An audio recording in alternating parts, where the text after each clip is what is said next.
Hello बच्चों, good morning to everyone. बच्चों हम कर रहे हैं 13 चैप्टर जिसके अंदर 4 पार्ट हो चुके हैं। तो आज हमारा पार्ट 5 शुरू होगा, ठीक है। और पार्ट 5 के अंदर बच्चों ध्यान रखिए कि ये जो 13 चैप्टर है इसके अंदर 8 एक्सरसाइज है, तो काफ़ी लेंथी जो है हमारे पास सिस्टम रहेगा, ठीक है। तो अब हो सकता है आपका जो वर्क है वो डेली है, रेगुलर है। इसके अलावा काफ़ी चैप्टर पढ़े हैं, तो हम कोशिश करेंगे हर रोज आपके लिए एक लेक्चर लाएं। आप भी बच्चों रेगुलर रहें, इसको करें, ठीक है। तो चलिए शुरू करते हैं हमारा पार्ट 5।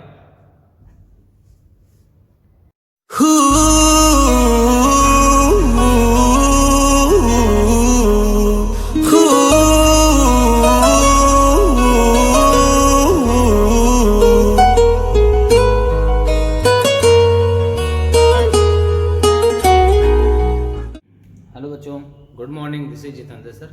बच्चों आज हम करेंगे पार्ट 5। आज हम पार्ट 5 करेंगे हमारा जो है 13 चैप्टर का, जिसके अंदर 13.2 हमारी शुरू हो चुकी थी, ठीक है। इसके हमने 4 सम कर ली थी बीच बीच में से। अब इसके बाकी सम जो वो करते हैं। तो सम शुरू करते हैं हमारे क्वेश्चन नंबर 1 से, क्वेश्चन नंबर 1, ठीक है। इसके जो बीच वाले हो गए वो पिछले पार्ट में हो गए थे बच्चों।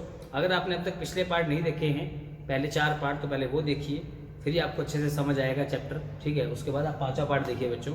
तो चलिए देखिए ध्यान से। हमारा जो पहला प्रश्न है 13.1 के अंदर, 13.2 के अंदर कहते हैं ऊंचाई 14 सेंटीमीटर वाला लंबवृत्तीय बेलन है का वक्र पृष्ठीय क्षेत्रफल 88 वर्ग सेंटीमीटर दे रखे हैं। यानी बेलन की हमें ऊंचाई दे दी, बेलन की ऊंचाई वो दे दी, कितनी है 14 सेंटीमीटर।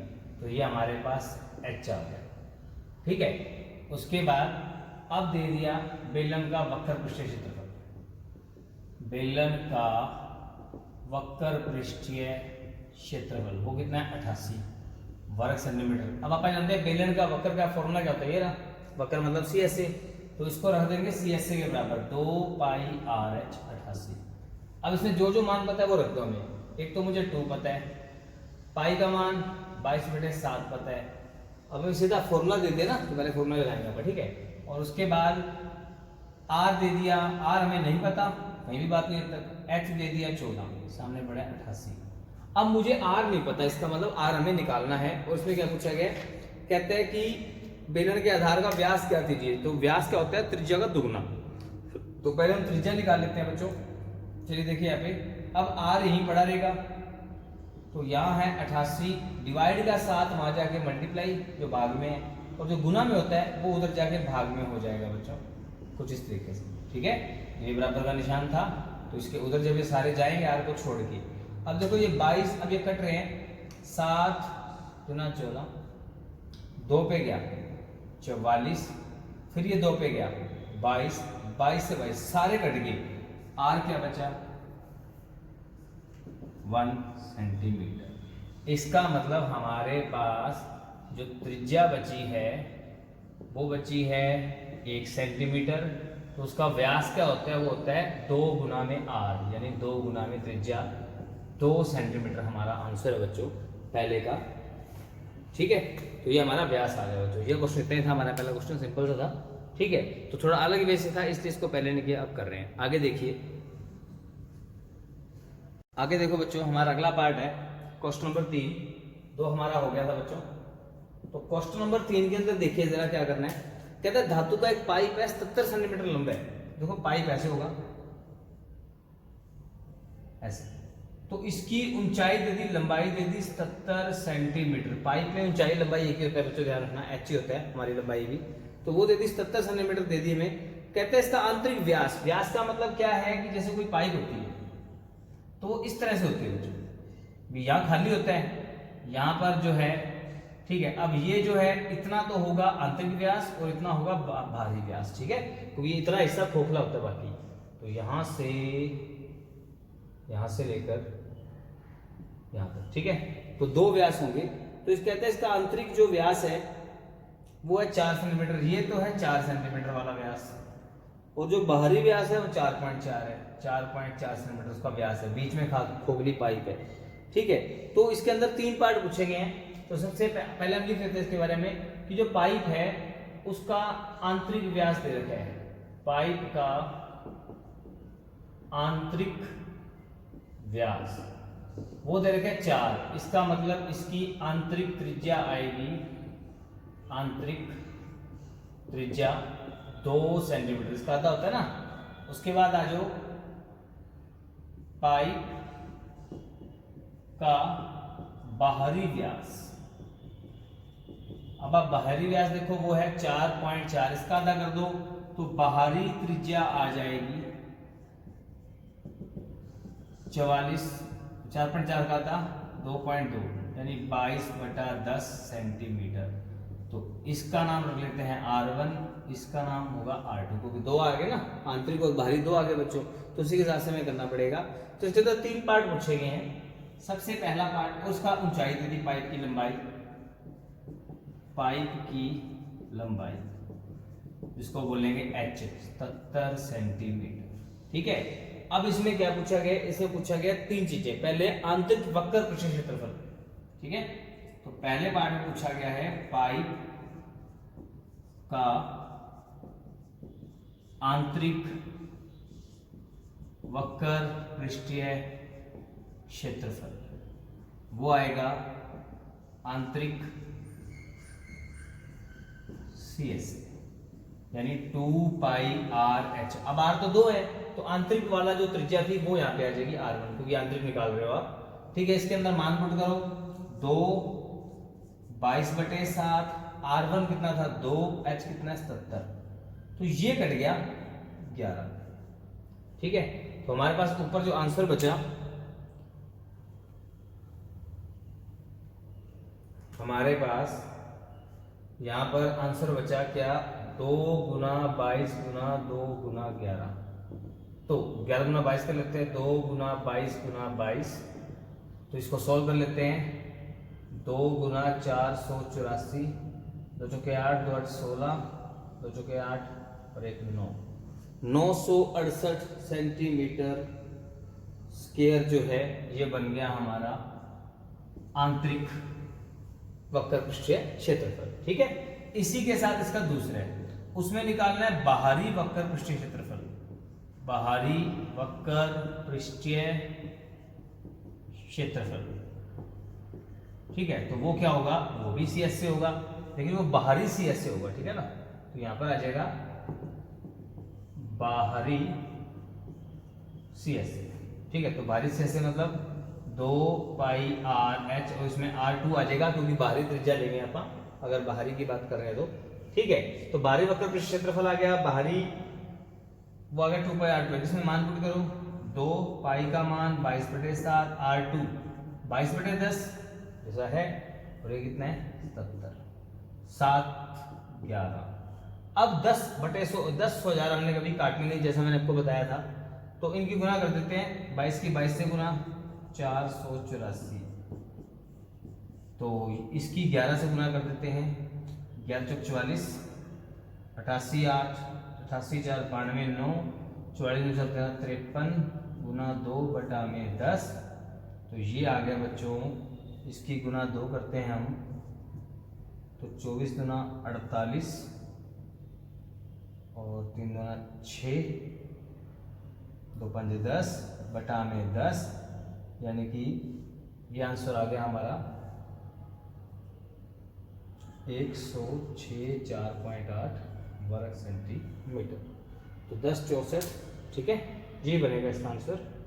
तो इसका आंसर हम थोड़ा जो है अलग कर देते हैं, दोबारा लिख देते हैं इसको, चलो 10/648/10, ये आ गया 106.64.8 वर्ग सेंटीमीटर, ये हमारा फॉर्मूला था ही। ठीक है, तो ये था बाहरी। अब क्या पूछा गया है, कुल पृष्ठ क्षेत्रफल, कुल का मतलब संपूर्ण। अब संपूर्ण कैसे निकलेगा, आंतरिक और बाहरी का जोड़ करना है हमें, प्लस एक काम और करना है, तो मैं मिटो रहा हूं, आप नोट कर लेना पहले। तो अब हमें निकालना है इसके अंदर तीसरा भाग जो कि इंपॉर्टेंट है। तो पहले हमें क्या करना है, पाइप के किनारों का क्षेत्रफल निकालें, किनारों का क्षेत्रफल। तो किनारा क्षेत्रफल क्या होगा, देखो ध्यान से, पाइप है ऐसे, अब पाइप में ये हमारा था R1, और ये हमारा था R2। तो क्षेत्रफल तो यही है सिर्फ, ठीक है। और यही पाइप के ऊपर से मैं, और यही पाइप के आगे जाके नीचे वाले में भी ऐसा आएगा जब पाइप लंबी साइड लेंगे अपन। तो हमें सिर्फ ये क्षेत्रफल निकालना है जो दोनों वृत्तों के बीच में है। तो इसका मतलब हमारा आएगा दोनों वृत्तों के बीच, यानी कि बड़ा माइनस छोटा वृत्त का क्षेत्रफल, वृत्त का क्षेत्रफल ये आएगा। और 2 इससे है तो यहाँ पर गुना में 2 भी आ जाएगा, क्योंकि 2 वृत्त की बात हो रही है। तो हम बड़े वृत्त में से छोटा गायब कर देंगे तो ये वाला रह जाएगा सारा, ठीक है। तो इस तरीके से हमें जो है ये सवाल करना है 2। अब बड़े वृत्त का क्षेत्रफल, वृत्त का क्षेत्रफल होता है बच्चों pi R square, pi R square यानी R2 का वर्ग माइनस पाई R1 का वर्ग, ठीक है। यही फॉर्मूला होता है। तो इसको हल कर लो पहले। 2 पाई कॉमन आ जाएगा 22/7, अंदर बचा R2 का वर्ग माइनस R1 का वर्ग। हल करो, 2 गुना 22/7, R2 है 2.2 का वर्ग माइनस R1 है 2 का वर्ग।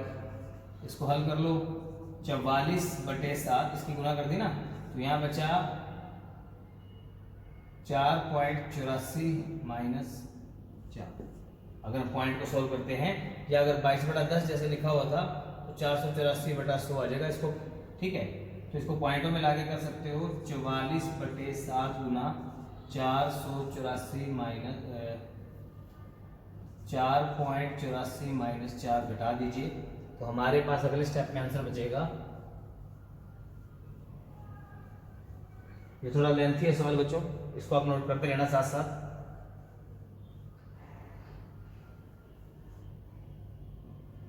तो चलिए हमारे पास बचा 44/7 गुना 0.84, यानी पॉइंट हटाओगे बटा में 100, ये गया 12 में। आंसर आया 12 चौक 48 और ठीक है 12 चौक 48, 48 4 52 बटा में 100, 5.28 वर्ग सेंटीमीटर किनारों का। अब निकालना है हमें कुल पृष्ठीय क्षेत्रफल। तो जब हमें पाइप के किनारे पता होंगे तो ही बच्चों आप कुल पृष्ठीय क्षेत्रफल निकाल सकते हैं। तो कुल पृष्ठीय क्षेत्रफल वो क्या आएगा, वो आएगा आंतरिक CSA प्लस बाहरी CSA प्लस किनारों का क्षेत्रफल, किनारों का क्षेत्रफल। यानी आपने अब तक जो भी आंसर निकाला है, एक तो आपने निकाला था 968, एक आपने निकाला 1064.1, एक आपने निकाला अभी 5.28। इनको जोड़िए, इनको जोड़ने का रूल देखो। हमारे पास जैसे कि 968 है तो हम इसको 968.00 कह सकते हैं, 1064.8 दे रखा है 0 कह सकते हैं, और 5.28 दे रखा है। क्यों? ताकि पॉइंट के नीचे बच्चों पॉइंट आ जाए, ठीक है। चलिए ये आया 8 10 8 से 12 + 17 और 1 18 1 13 1 0 2 2038.08 वर्ग सेंटीमीटर इसका आंसर है। तो ये क्वेश्चन थोड़ा लेंथी था बच्चों, इसलिए साथ साथ करते रहना। क्वेश्चन नंबर 3, ठीक है। आगे देखिए,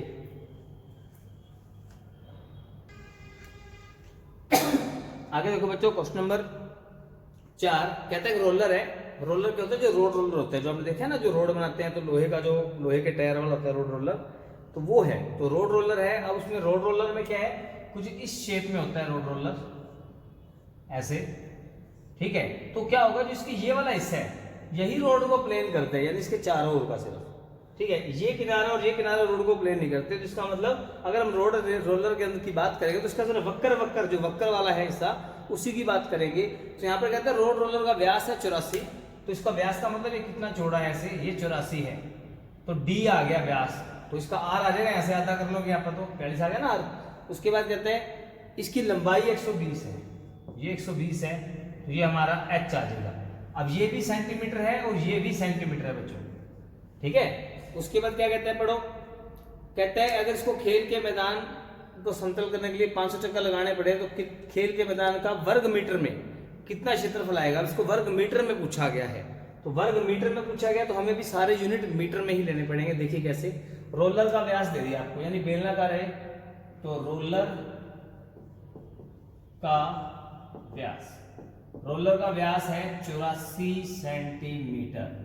इसका मतलब इसकी त्रिज्या जो है वो रहेगी 42 सेंटीमीटर। तो 42/100 कर देंगे तो मीटर, ये आ गया आर। ठीक है, अब रोलर की लंबाई आ गई। रोलर की लंबाई तो वो दे रखी है 120 सेंटीमीटर, यानी कि 120/100 कर दोगे तो रह गया 12/10 मीटर, ये आ गया एच। दोनों आ गया हमारे पास आर और एच। तो कहता है इससे एक मैदान का कितना क्षेत्रफल हो सकता है 500 चक्कर में। तो देखो अगर ये एक चक्कर काटेगा तो क्या होगा, 1 वक्र प्रति क्षेत्रफल। तो इसका 1 वक्र प्रति क्षेत्रफल क्या होगा, यानी एक चक्कर का क्षेत्रफल कह सकते हो आप। एक चक्कर का जो क्षेत्रफल होगा वो होगा 1 गुना में CS, यानी एक बार उसका वक्र प्रति क्षेत्रफल CS। ठीक है, तो हमें बताने हैं 500 चक्कर, 500 चक्कर का क्षेत्रफल। तो क्या होगा, 500 से गुना हो जाएगा CS से, यानी कि 500 गुना 2 पाई RH। इन सब के मान पुट कर देते हैं। 500 गुना में 2, पाई का मान उसने नहीं बोला तो 22/7 गुना में R। R कितना है हमने निकाला अभी, 42/100। H कितना है 12/10। ठीक है, तो इतना बचेगा। और अब इसको रब कर देते हैं।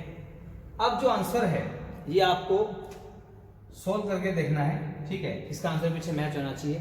इसको काट पीट के देखिए आप।